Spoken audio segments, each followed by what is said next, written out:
Are you looking to grow revenues, increase profitability, or obtain financing?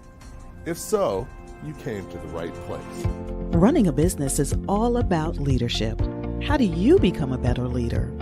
Learn from the successful entrepreneurs and business owners how to lead your organization more effectively.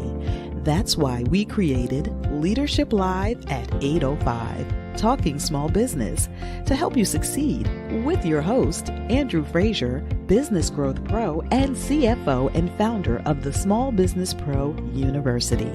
Every Tuesday evening at 8 p.m. Eastern, we're joined by experienced entrepreneurs and business owners who share their secrets to success via live stream. Also, every Friday morning, we release a new podcast episode. Either way, you will learn about developing your business leadership skills from our roster of highly performing guest experts. Leadership Live is one of the many valuable resources provided through the Small Business Pro University, empowering business owners to learn, profit, and grow.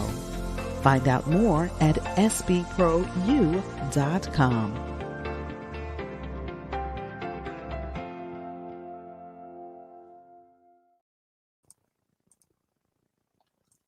Good evening and welcome back to Leadership Live at 8:05, Talking Small Business. I'm your host, Andrew Frazier, and excited to be back once again, hanging out on Tuesday evening, talking small business, my favorite topic. As you know, sales and marketing are your most important jobs. And that's one of the things we're going to cover tonight. You know, many of our shows are on that, but there's so much you can learn. Even if we're talking about sales and marketing, every single time we're talking with someone different about different aspects of it. Tonight, we're going to talk about AI. So it's not just sales and marketing, but taking advantage of technology to run your business more effectively. Definitely that's something I've been doing this year. I'd say, my productivity's more than doubled. My output, as well as being able to do so much more using tools with AI and other technology tools. So we're going to talk today about 3 ways that you can use AI. So we're going to just break it down into 3 things that you can use to move your business forward faster and easier using AI. My guest today is Stan Robinson. You may know him. He's been a guest before. He's with social selling, and he's got a long history of experience in online technologies and in platforms such as LinkedIn, but also in the AI space. So he's just going to share some things that could be helpful for our businesses. So let me bring him on. Hey, what's up, Stan? How are you doing tonight? Doing excellent. Good to see you as always. Excellent. Well, thanks for joining me. Thanks for taking time out of your busy schedule. Look forward to chatting with you and learning some things and sharing things with the audience. Yep, same here. So it's good to be back. I think the last time we talked, we coined the term for ChatGPT. We decided to call it ChatEG because it's so hard to say ChatGPT more than once. Yep. So, and a lot has happened since then. Yes, it has. That was just when AI was coming out of the box, but now it's everywhere. So, yes, definitely. I know you've learned a lot. I've learned a lot. And there's so much more to learn. So I'm glad that you're coming back on and we're able to talk about AI again because it's so important for small business owners. Yep, exactly. And you talked about what you've been able to do with your productivity, and we've seen things similar, although we haven't quantified it and percentage-wise, but just the ability to get more done in less time. Mm-hmm. And it's only going to get better. Yep. And not only just more done in less time, stuff you could have never done before. Exactly. That's another great feature because, the the ability to do, things that you would have never been able to do with your business. Yeah. So we're going to talk a little bit about that too. But before we get started, just take a few minutes, talk a little bit about your background, sort of how you got where you are, and then we'll dig into the show. Good deal. Well, my background again, Stan Robinson, the Chief Coaching Officer with Social Sales Link. And essentially, our organization helps sales teams, business development professionals, anyone who's responsible for driving revenue for their organization, start what we call trust-based conversations without being salesy. So it's interesting in that relationships have always been primary. They've always been key in terms of sales and marketing. In the age of AI, when a lot of times we're having difficulty telling, okay, what's human generated and what's AI generated. And as deep fakes become more prevalent, it's going to be, am I talking to a real person or an avatar? As we move into this new era, human relationships are going to be more valued and more important than ever.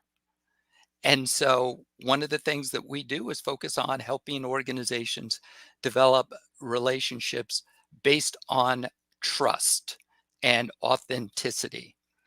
Now, my background had been in sales and marketing, and for the past, about 12 years, I've been coaching businesses, sales teams, entrepreneurs on how to use LinkedIn, and more recently, focus on Sales Navigator, which is a premium tool, premium version of LinkedIn, to fill their pipeline, start more sales conversations, again, without coming across as the salesperson that you do not want to be and that no one wants to do business with. And we'll talk a little bit more about that as we go. Along with everyone else, when ChatGPT came out, we started to explore it. And both myself and my colleagues have spent a lot of time using ChatGPT and other tools. We'll mention Canva a little bit later, but just exploring how sales and marketing professionals can use these tools to become more effective in what they're doing. So that's what we'll be talking a little bit about today, 3 ways that you can use. And I'm going to focus on the free versions of these tools in this conversation, how you can use them to grow your business. Okay, excellent. Well, growing your business is a good thing, and that's what it's all about. So, and that's what I focus on through the Small Business Pro University. We help you to sell more, make more, and get financing when you need it. So, before we get started, we're just going to take a minute. For those of you who don't know about the Small Business Pro University, we got a short video, and then I'll be back with Stan Robinson talking small business. Many small businesses experience low or no revenue growth, and the owners are not making enough money. I founded the Small Business Pro University to help business owners break that cycle by empowering them with greater knowledge and enhanced skills to lead their companies more effectively. Over the past 15 years, I've worked one-on-one with more than 1,000 business owners and taught tens of thousands of people about business. My experience includes serving as a Navy officer, graduating from MIT, earning an MBA from NYU, and achieving the CFA designation.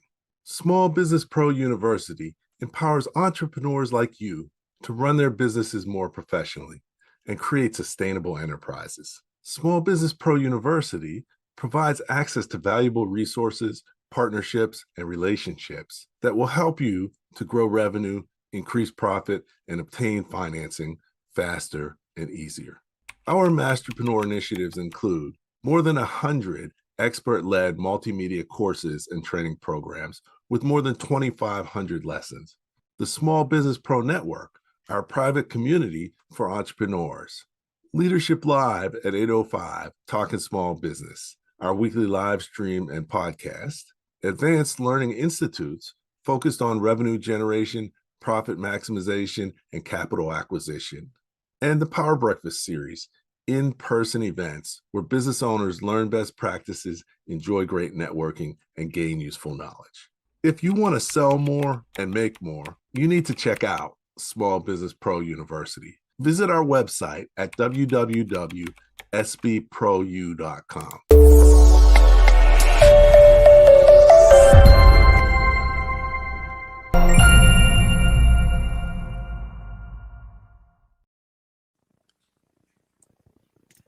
Good evening. I'm back with Stan Robinson, talking small business. Stan, we're going to talk about 3 ways small businesses can use AI for growth. But before we do that, I'd like to start at the basics, make sure everybody's on the same page. What is AI, and how is that different from other technologies? And it's funny, AI is one of those terms that everyone uses these days all the time, and we rarely talk about the definition. And for me, it's just building machines that have human-like intelligence, that can do reasoning, prediction, and other types of cognitive tasks the same way human beings can do. And without diving too deep into it, we're talking these days a lot about what's called conversational AI, but there are other forms of artificial intelligence. A few of them include automation and or autonomous AI, in the sense of when we talk about self-driving cars. So that's a category by itself that may incorporate other areas of AI, like recognition is another form of AI, which is built into computer vision. So if you're building a self-driving car, you need sensors, you need computer vision so you can see what's around you, and a number of other things. So the short of it is just building machines that have human capabilities from a cognitive standpoint. Um, and I'll leave it at that, because we could talk about predictive AI. We could talk about the AI that's used in fraud detection. If you're a credit card company, we can talk about the AI that's used in decision support to help business owners do the type of analysis that they need to make good decisions, and AI can help with that as well. Pattern recognition, which used in facial recognition, for example. But today we're going to be focused mainly on tools like ChatGPT, which is conversational AI, where you literally can go back and forth. Excellent, excellent, excellent. So, okay, so we're gonna talk some about tools now. I don't know. You and I are familiar with like war games and Terminator and all these other things that AI takes over. Is that something we need to worry about? Not in the short term, not from a tool like a ChatGPT. Mm-hmm. We've probably all heard the term AGI, um, which is arguably the highest level of artificial intelligence, which you could call a super intelligence, where the artificial intelligence can do everything, at least in terms of cognitive tasks, at a higher level than we can. And that's what OpenAI talks about trying to reach. ChatGPT is a form of more narrow AI. And the type of AI I get excited about are tools like that, or what you could call narrow AI. So when we hear Google talk about developing protein folding technology and this type of thing, which sounds simple, but it's way above my pay grade in terms of what it does.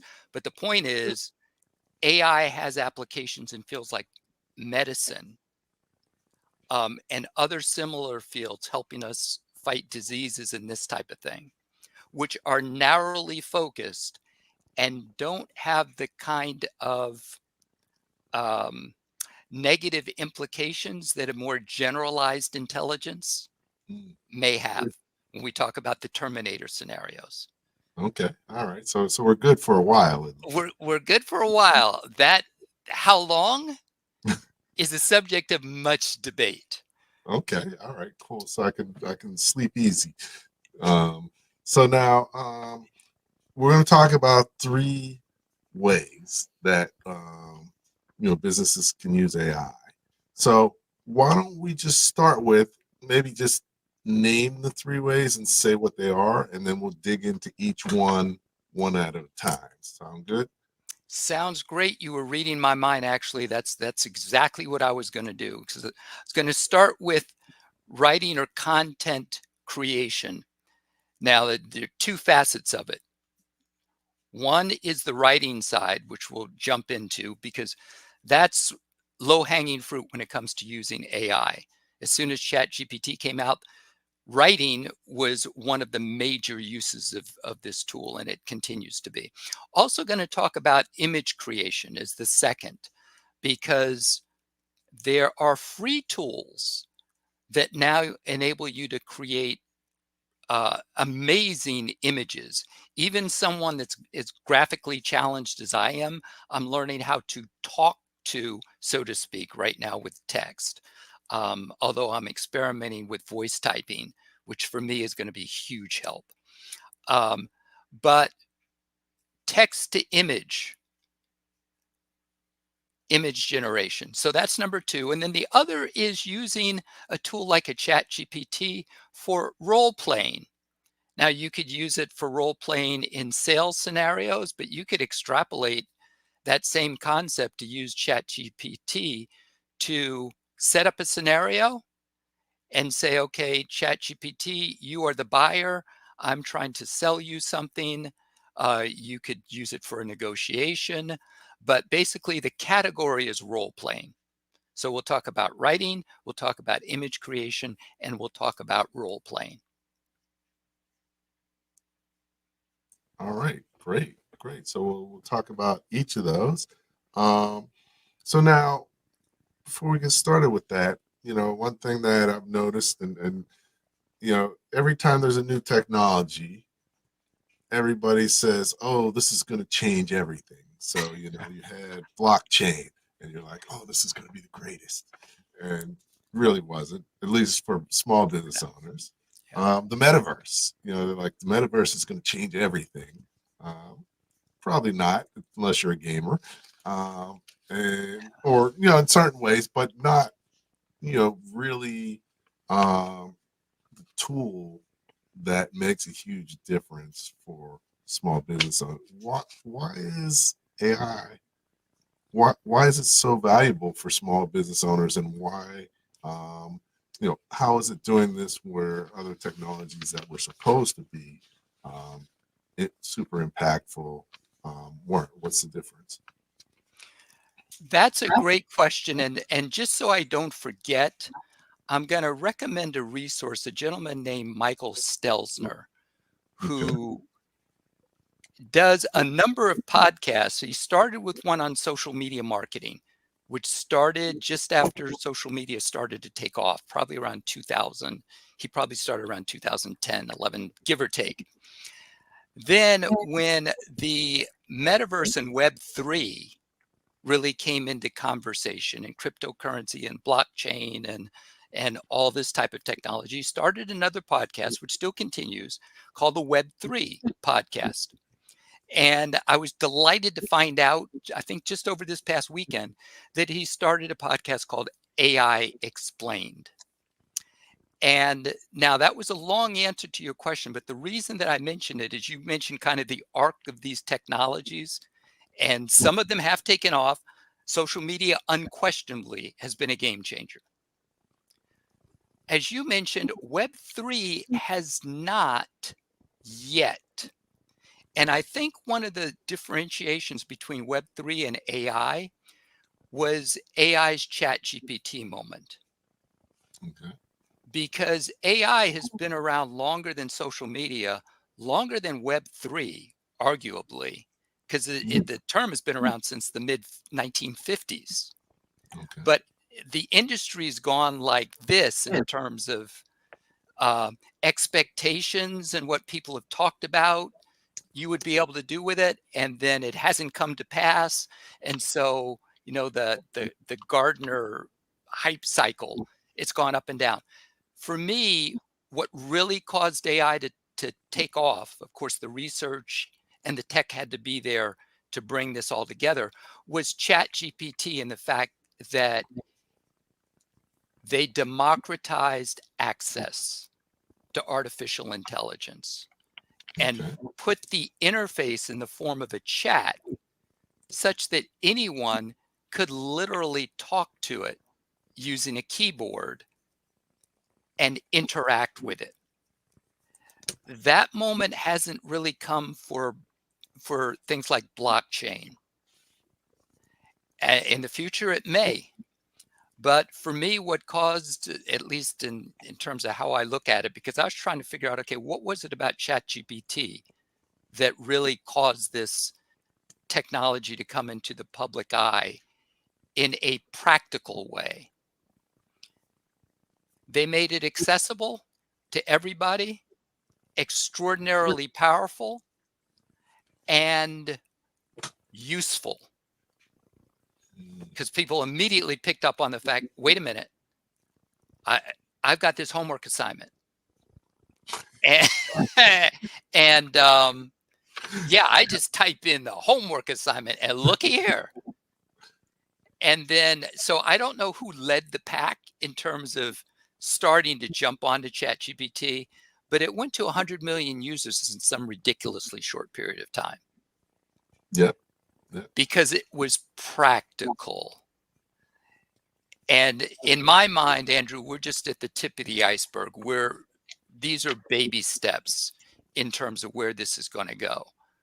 And it will become increasingly powerful and increasingly easier to use, because you can already talk to ChatGPT on your phone. If, like me, you have fat thumbs and you don't like to text, you can already just push the little headphone button if you've got the app on your phone, and you talk to it and it answers you back. Now, I understand it's not going to do it in Johansson's voice anymore, because they should not have done that. But the point is, you can get have an audible dialogue, or if you prefer to text, you can do that. Okay. So I hope I started to answer the question at least. It was mainly because they made it easy to use a very powerful technology. Okay. So ease of use is key. You know, I still, you know, I know some things about the metaverse, but you know, how do I use it? Exactly. And, you know, and same with you know, cryptocurrency and blockchain. You know, how do you use blockchain? Unless you're a big company and you know, tech savvy, it's difficult to do. So no, that's a great point.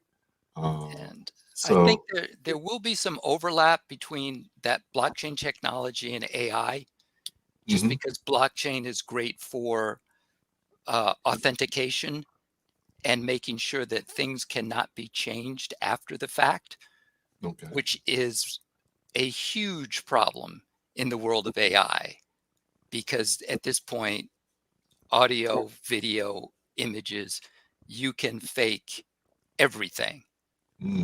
So how do we prove that you are who you say you are, and that people are not listening to avatars of Andrew and Stan right now?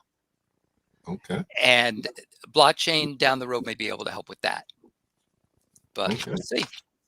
Excellent. So just so people know, I put Mike's LinkedIn profile in the chat. So if you want to go check out some of his podcasts, like Stan had mentioned, you know, the more you learn about this, the better, because you know, especially AI, if you don't start incorporating that into your business, you're not going to have a business. So cool. So we've got three key areas: you know, writing and content creation, images, and role play.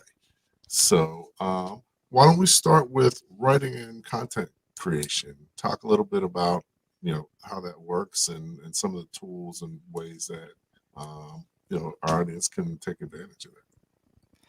Yeah. So, the only thing about a forum like this is that I can't ask people to raise their hands and see how many people actually raise their hand when I ask how many of you like to write, and I Well, rarely get any hands raised.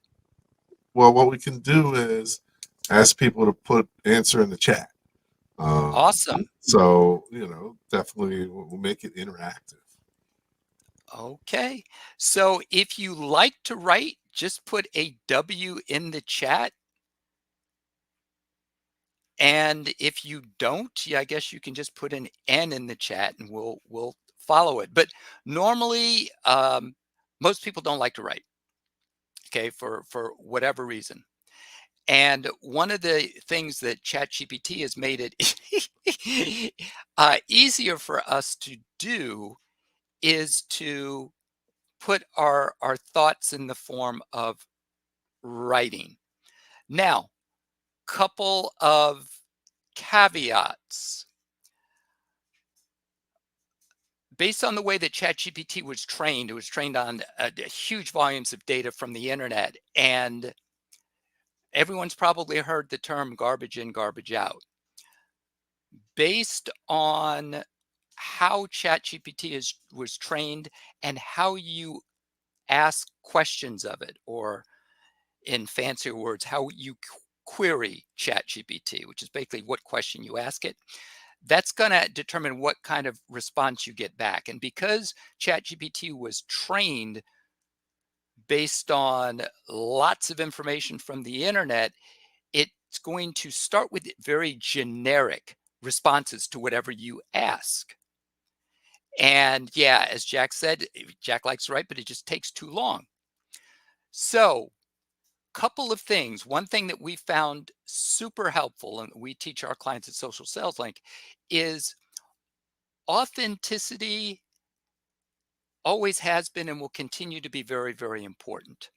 So when you're dealing with a tool like ChatGPT, where you can ask it literally to write me a 500-word blog post on the topic of social media marketing, or the topic of artificial intelligence, or any other topic that you can pick,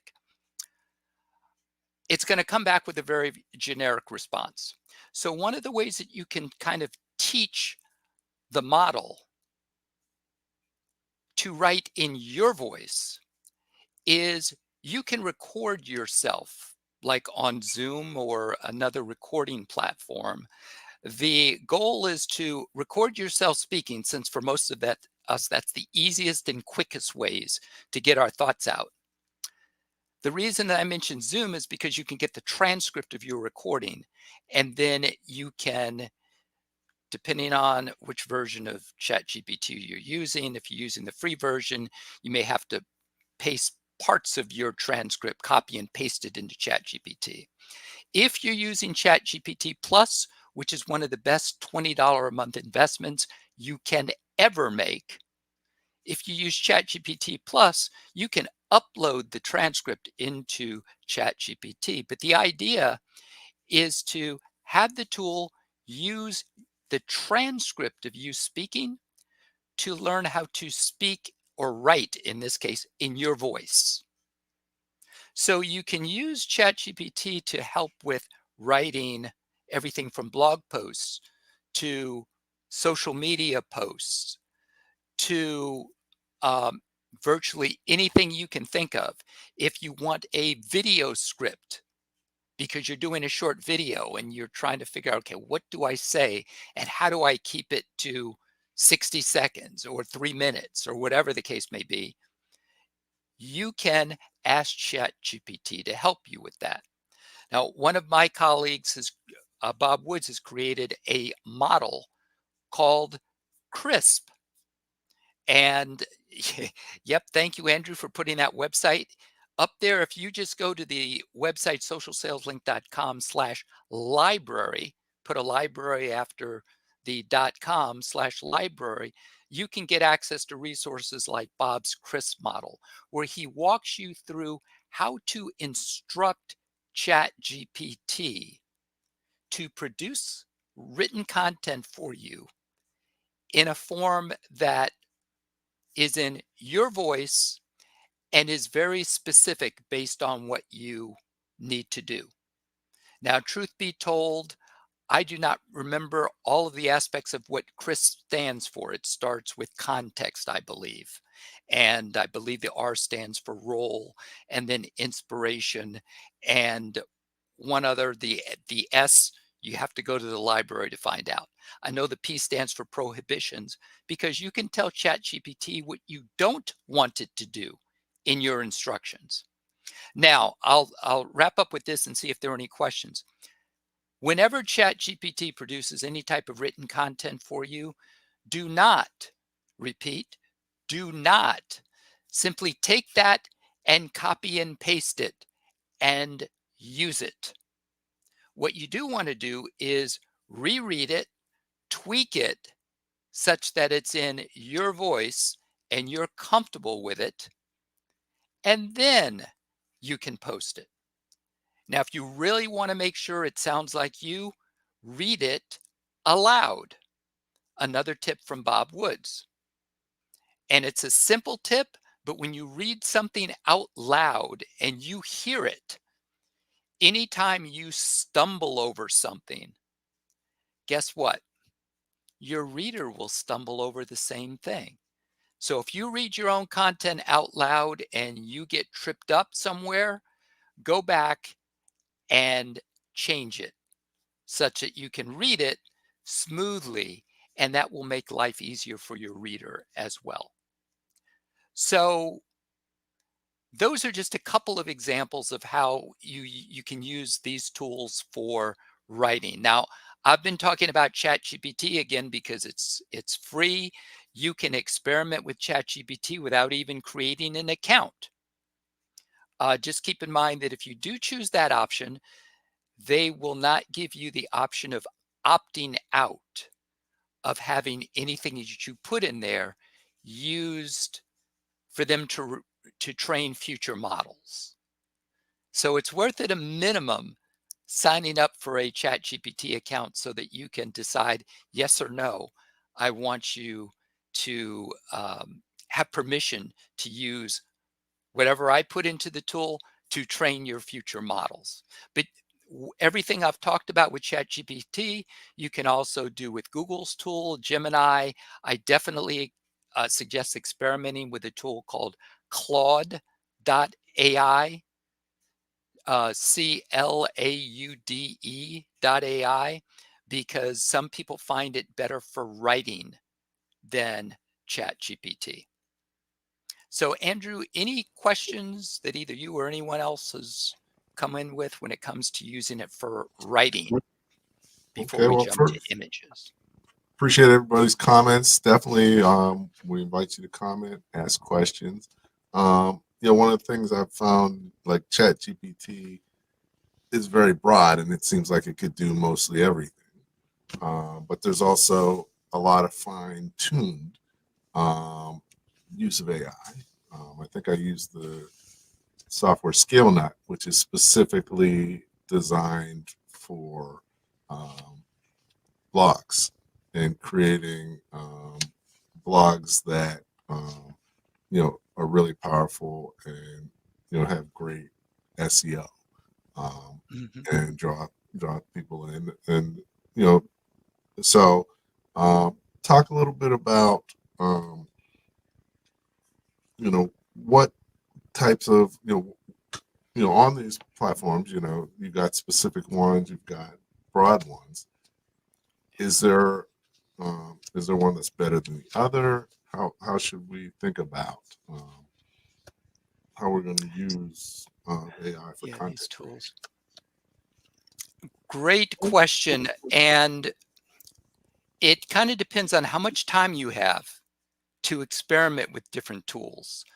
One of the beautiful things about ChatGPT is that it is such a general purpose tool So you can use it for a number of different things. But as Andrew mentioned, for specific use cases, it may not be quite as good as a tool that's designed specifically for that use case.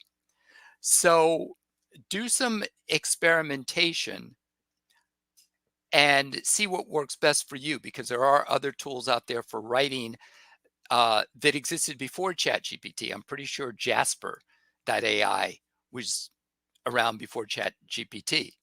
And someone just put in Grammarly, which is another tool that preceded ChatGPT. Everyone is adding AI into their solutions, which makes perfect sense. And maybe we'll talk a little bit more about that one later. Dragon software, I've heard of it. I'm just not familiar with exactly what the use case is for it. So I can't make a good comparison between Dragon and ChatGPT. Okay. I think And Dragon was basically Otter before there was an Otter. okay, so for So it voice just basically recording transcribes. transcription, yeah, Yeah. yeah. So one of the things to be careful of, and one reason that ChatGPT is a good starting point, is because if you're curious, there are an unlimited number of rabbit holes you can go down when it comes to playing with these tools, and it can suck up a lot of your time, which is one thing that is in limited supply for everyone on this event.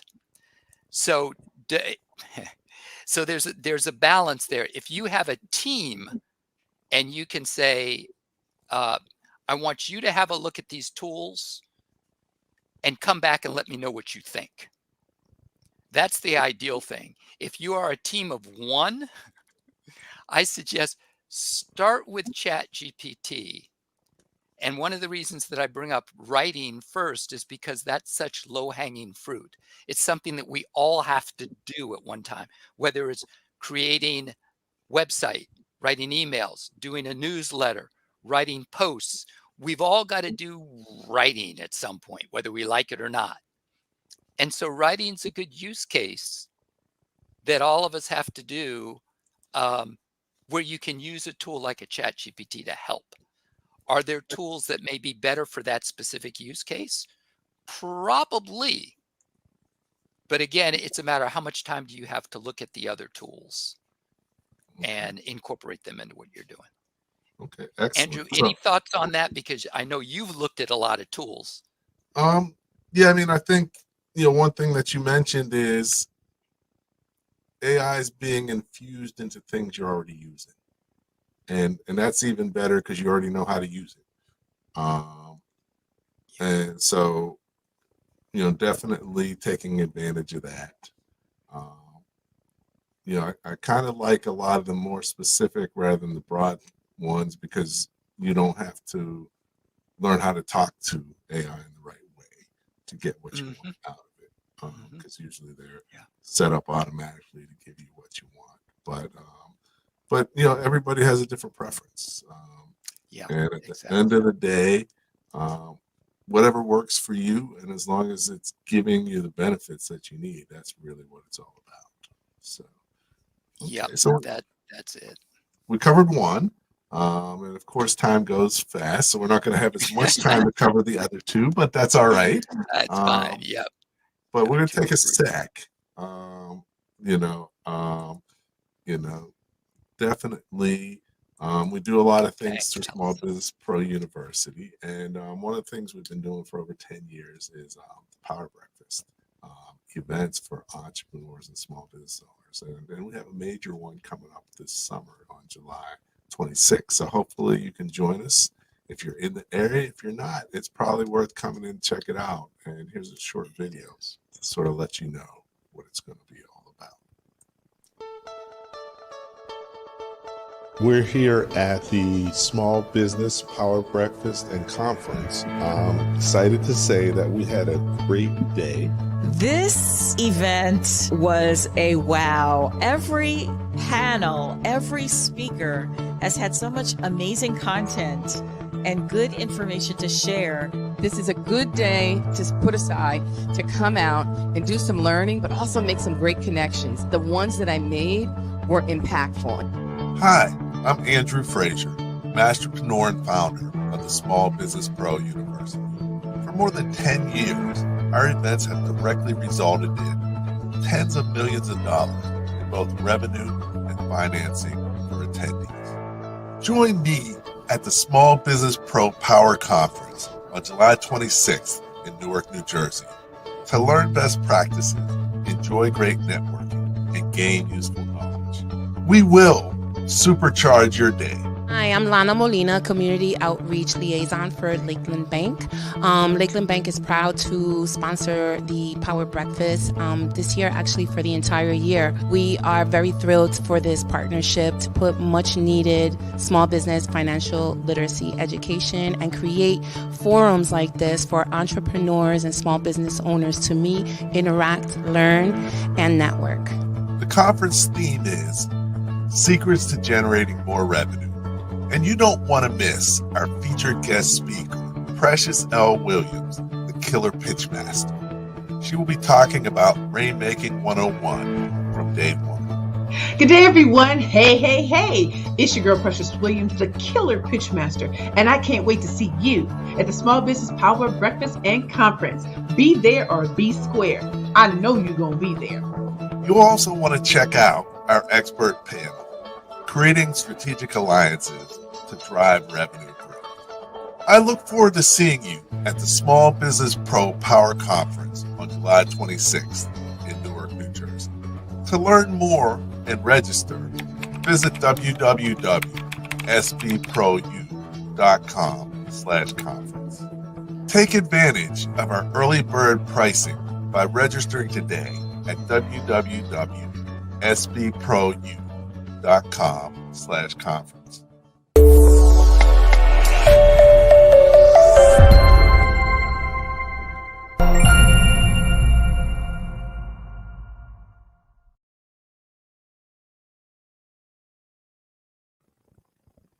Okay, welcome back. I'm here talking small business with Stan Robinson, and we're really talking about 3 ways small businesses can utilize AI for business growth.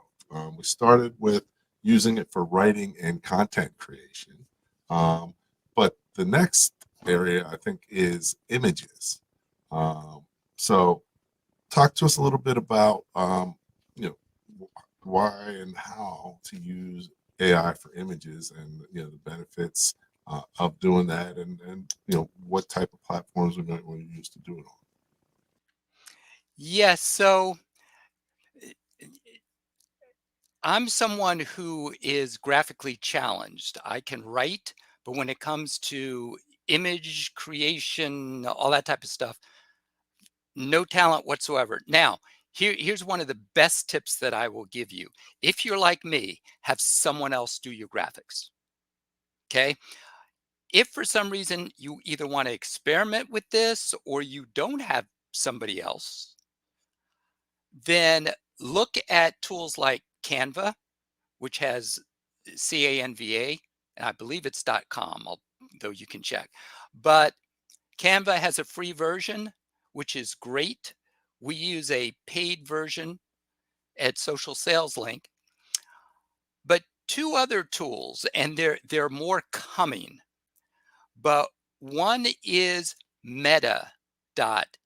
And some of you may say, Meta, that sounds familiar. That sounds like Facebook. And it is.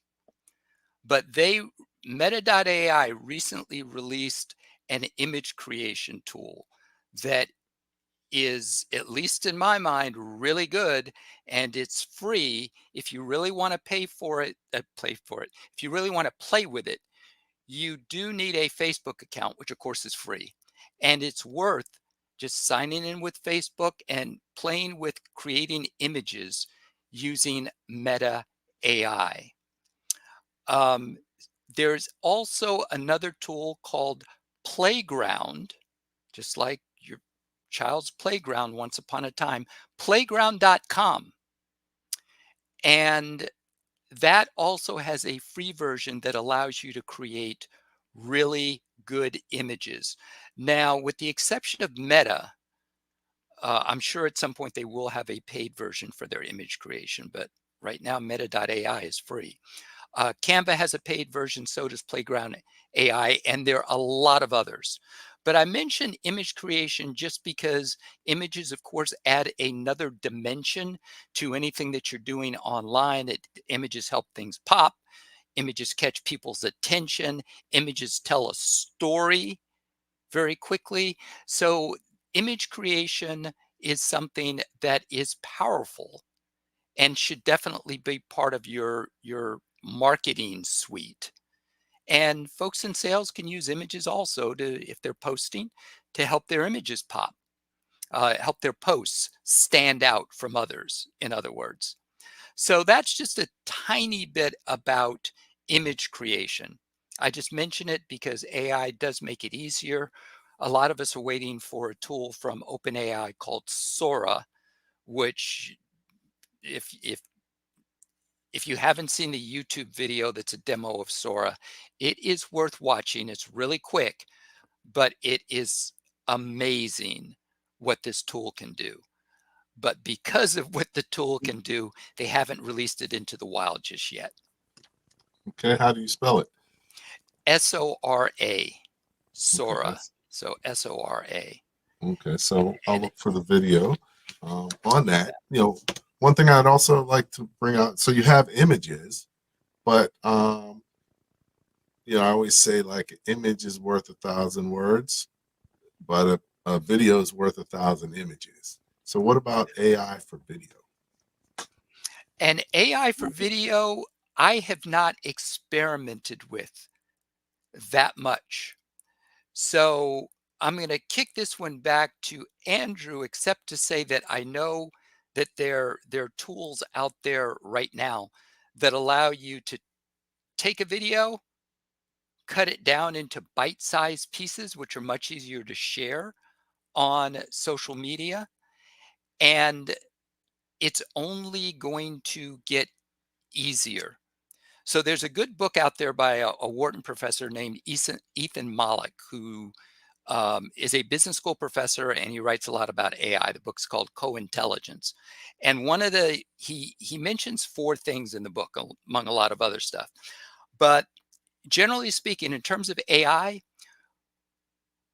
first thing of the 4 things is always bring AI to the table, which means that any task that you're trying to do, think about how you can include AI in terms of giving you ideas, helping you with the task, saving you time, etc. The second one is there's a tendency to talk about AI like we talk about another human being, to anthropomorphize AI and start to talk about he and she as opposed to an it. But if you're going to talk to AI, make sure you tell it what type of character or role you want it to play. And that just has to do with prompting. Be specific in what role you want AI to play when you're asking it to do something for you. Number 3, we touched on, which is always keep a human in the loop. So do not rely on AI to do the A to Z for you. Let it do what it's going to do, but always check it.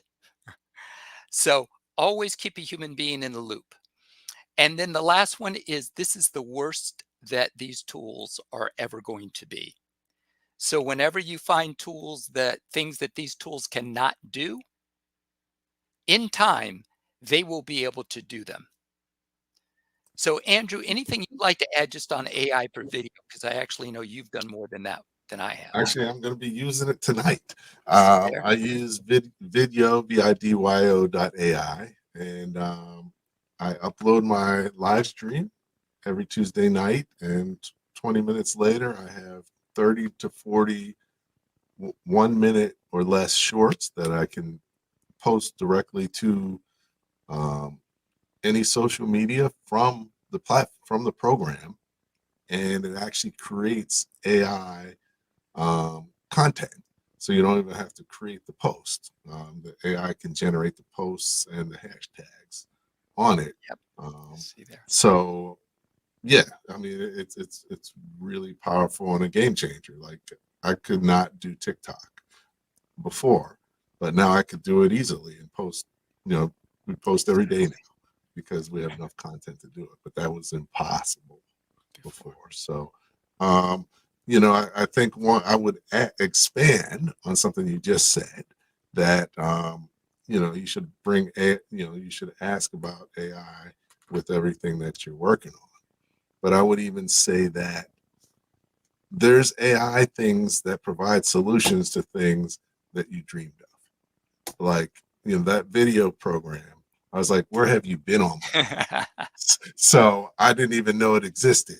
So you should even think about what you wish you had, and it's probably out there already. So that is so key, because it's hard to see around the corner. But like you said, get out your wish list and think big, and you probably be pleasantly surprised. Yep, and just throw it into Google and search it. And there's probably a whole bunch of tools that do it for you. So now we covered 2. So we're going to cover the third. It's like 5 minutes to 9. But I'm thinking might be worth extending this episode, maybe an extra 10 minutes, if you're open to that, sir. So I am good with that. So yeah, let's go. Okay. Let's go. Cool. All right. So now let's take a look at the third one, role playing. How does that work with AI, and what are the benefits of that? It's something I've just started to experiment with, even though people have been doing it for quite a while using AI. But if there are situations that you feel like you want to get ready for, it could be a sales interaction, it could be a negotiation, it could be a difficult conversation with an employee, whatever the case may be. And as you start to think about these, you'll think of more and more and more. But you can actually ask, and I was doing this with ChatGPT, you can ask a tool like ChatGPT to play a role.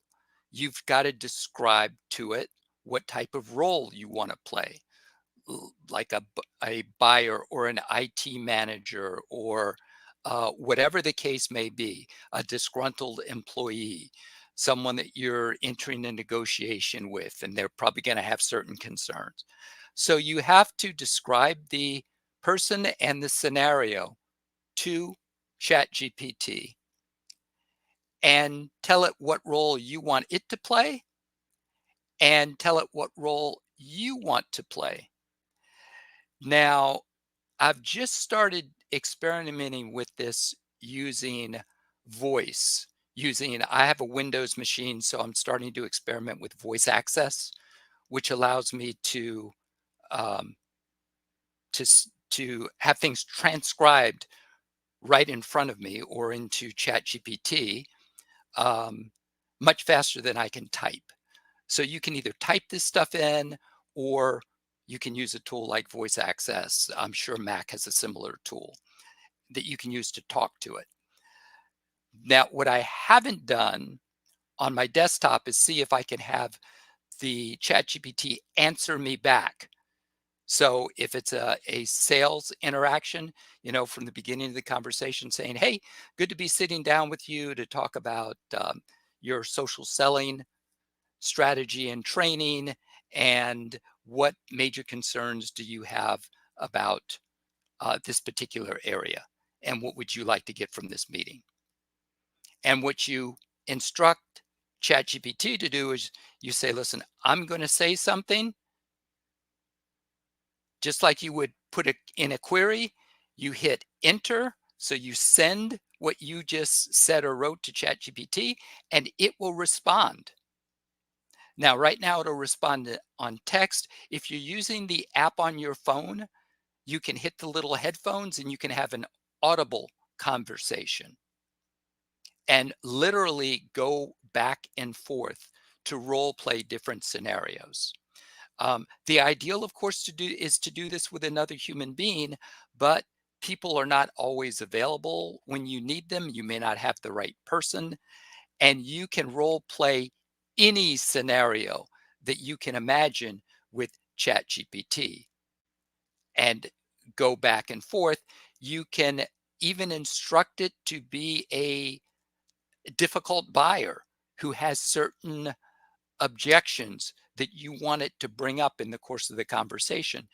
And ChatGPT will answer with those objections so that you can in turn practice responding. So that's a little bit about how you can start to use this tool for role playing. Okay. Okay. So I can see that on the sales side, it definitely beneficial. Also maybe on the speaking side, I coach a lot of people who are doing talks or doing pitches. Yeah. And I think, how would that be able to help, and what do you think? It's and this is one of these areas where you're only limited by your imagination, because you could because of the length of the context window in like a chat GPT, which is just all it means is how much information you can put in when you give chat GPT instructions and how much comes back out. Mhm. There's a limit to how much you can do that. Now, Gemini, Google's tool, has a context window of something like 1.5 million tokens, which is probably over 1 million words, which is probably plenty. But I don't know what the limitation is for ChatGPT. So that might be the only limitation if you're saying, I want to practice a 15-minute, a 30-minute speech, and then ask ChatGPT to give you feedback. You could conceivably, and this is something to play with, you could give the speech to like a Zoom or an Otter or a Dragon, if I heard the name correctly, just to get the transcript and put that into ChatGPT and ask it to comment. Now, obviously, it's not the same as having a human in front of you where you can read body language and so forth, but you can probably use the tool to give you some good feedback. Okay. Maybe you could have it give you the speech, and you can decide if you like it. Yeah. So, okay.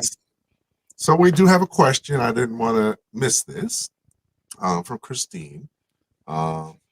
She said, "What's the proper way to footnote that you've used ChatGPT on something?" That is a great question, and it's context dependent, and that's just a fancy way of saying it depends on how you're using it, because it comes up all the time. It's funny, when ChatGPT first came out and we started to use it to either put together outlines or help us with drafts of posts, we would say something at the end like composed or by ChatGPT and Stan Robinson. Depending on how you are using it, if you're using it to write content for you, if you are posting the content, it's kind of up to you whether you say written by your name and ChatGPT. You'll probably rarely see that anymore, because one of the things about these tools is when ChatGPT came out, one of the first things that dawned on me is from now on, everyone is going to assume that ChatGPT has had some part in everything they see in writing from now on. So all of a sudden, things like that have changed. Now, you may be writing everything yourself from scratch from the beginning, But just because ChatGPT is here, people are going to assume otherwise. So one scenario are things that you're writing for your own use. That one is up to you. Although sadly, on the one hand, a lot of people are going to assume that even if you wrote the entire thing yourself, they're going to assume that ChatGPT played some role in it. Now, here's another scenario where it's a little more major. If you're a marketing agency and you've got clients and you're writing content for your clients, you need to put in the agreement with your clients how you plan to use ChatGPT in the creation of that content. Because at least in the US, you cannot copyright content that's been produced by ChatGPT.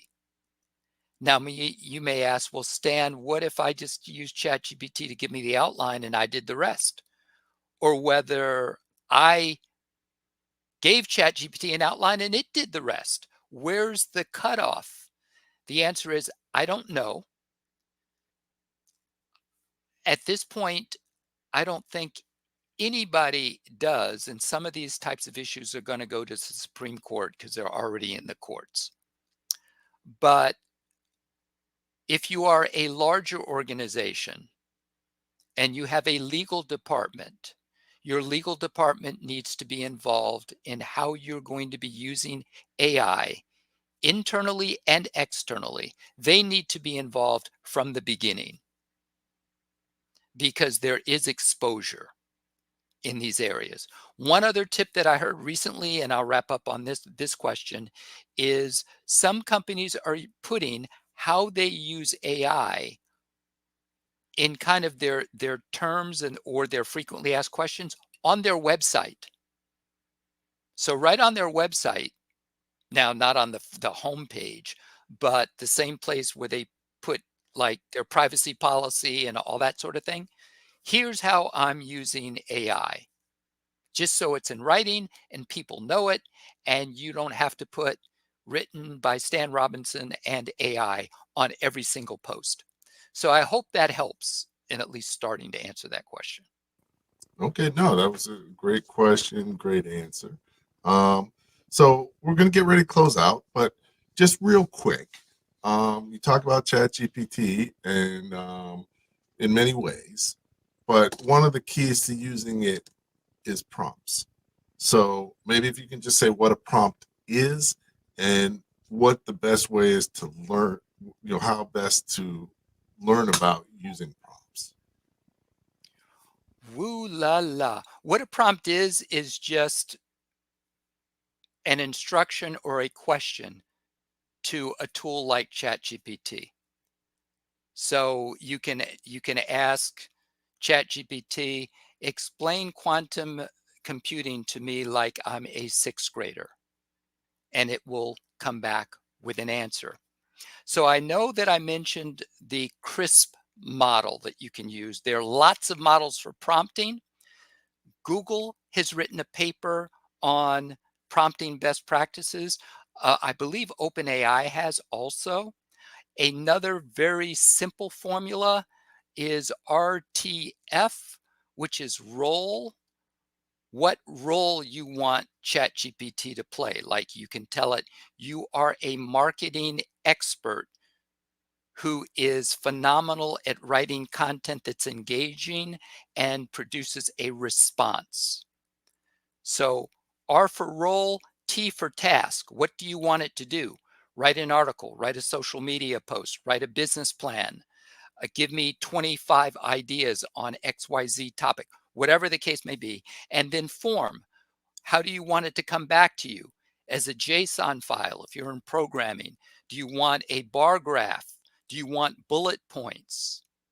So those are just some quick tips on prompting. Experiment with it, play with it. You cannot break it. The more specific, the better. Okay, excellent. So no, we've covered some great stuff. We could be talking about this all day and night and into the next week. But I think that we uncovered some things that could be beneficial to pretty much any business owner. And that's really the goal, is to help you be able to run your organization more effectively. But we did cover a whole bunch of stuff, and not everybody can, digest, everything that we just talked about.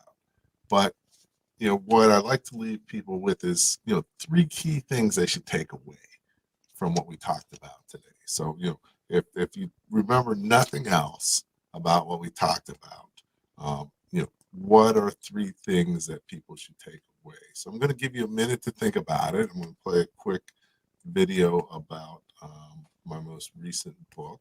And then what we'll do is we'll let you take it away and, talk more about, how to do it. So Good deal. let's see. Actually, I'm going to put my first book. My first book is Running Your Small Business Like a Pro. And really, that took me 5 years to write. It was, your first book, as you know, is the hardest one. Right, exactly. Let me take a... But it really took the work of working with 500 plus business owners. So 500, wow, that's great. Looked at the patterns that I've seen and really broke down the things that they needed to know in terms of, how did they get where they are now? What's their most important job as a business owner? What is their greatest fear? And then, is it your employees, or are you crazy? Because, definitely managing people is a challenge for small businesses, and just, important things about financing and retirement, all those things that you need to know as a business owner, but where would you have learned them? Who's teaching you that? So many business owners don't know those things.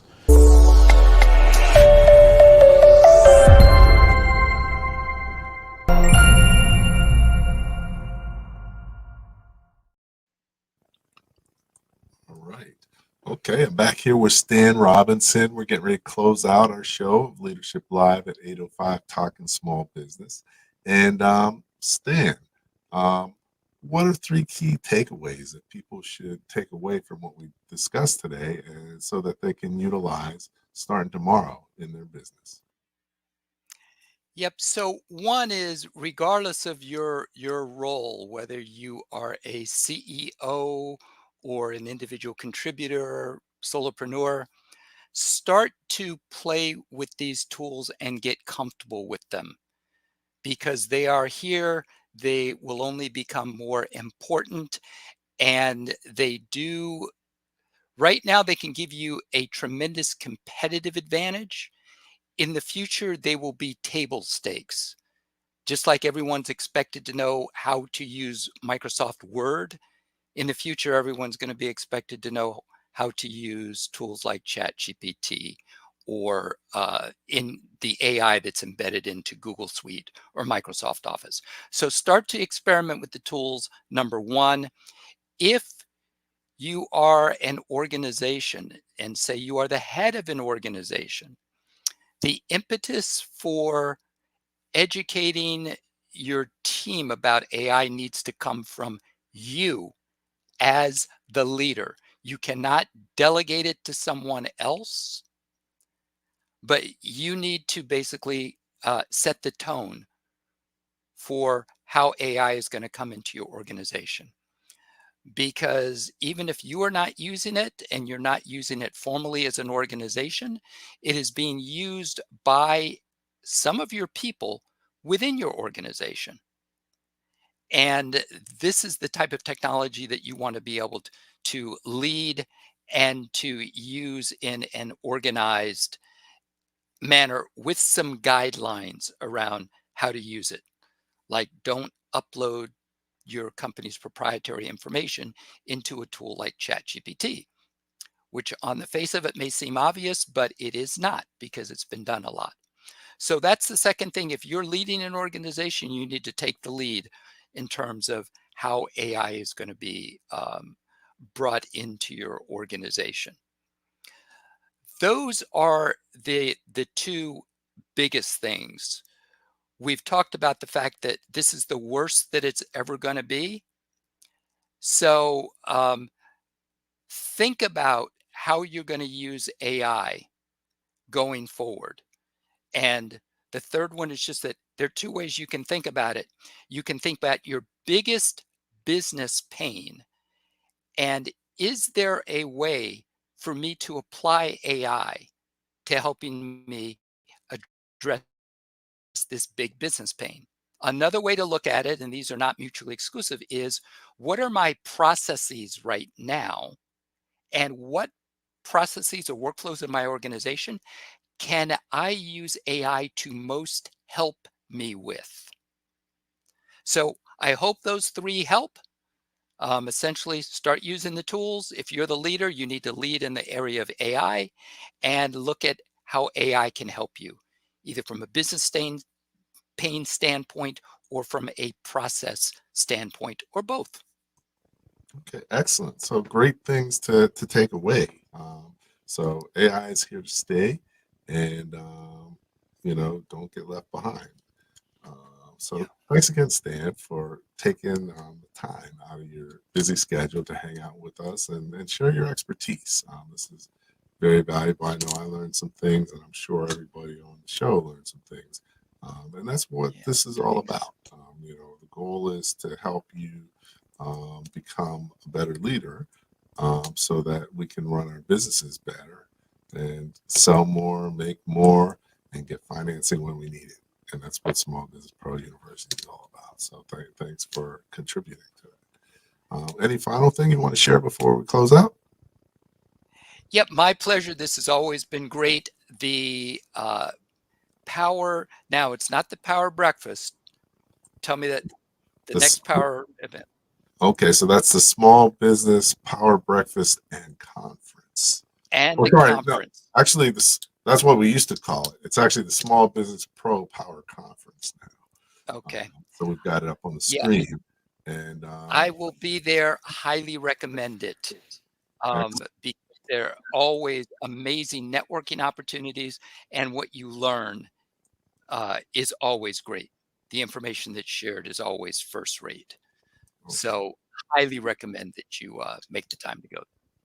Okay, great. No, definitely. I look forward to seeing you there, and definitely, like Precious has said, be there, be square. But you're going to be there. So thanks again, Stan. Hang out. I'm just going to close things out and get things set up for next week, but just hang out for a minute.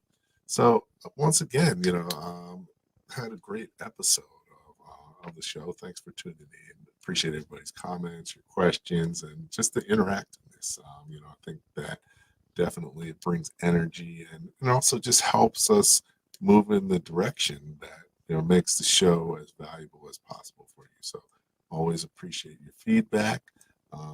As you know, each week we have a great guest, and actually looking forward to next week. Next week we're going to talk about something that I need to know more about, and I think many small business owners need to know more about. And what we're going to talk about is trademarks, what they are and how they work for entrepreneurs and small business owners. So actually, we're going to have Mariessa Terrell, who's actually an attorney who works for the U.S. Patent and Trademark Office. So, we're going to get firsthand knowledge and experience from her about really what trademarks are. And, intellectual property, every business really has some level of intellectual property, and there may be a need for trademarking. So, definitely looking forward to that. And, at the end of the day, as an entrepreneur and business owner, the more that you know, the more successfully your business is going to grow. Thank you for listening to Leadership Live at 8:05, Talking Small Business. Subscribe to our YouTube channel and to the podcast on your favorite podcast platform. Leadership Live is one of the many valuable resources provided through the Small Business Pro University, empowering business owners to learn, profit, and grow. Find out more at sbpro.u.com.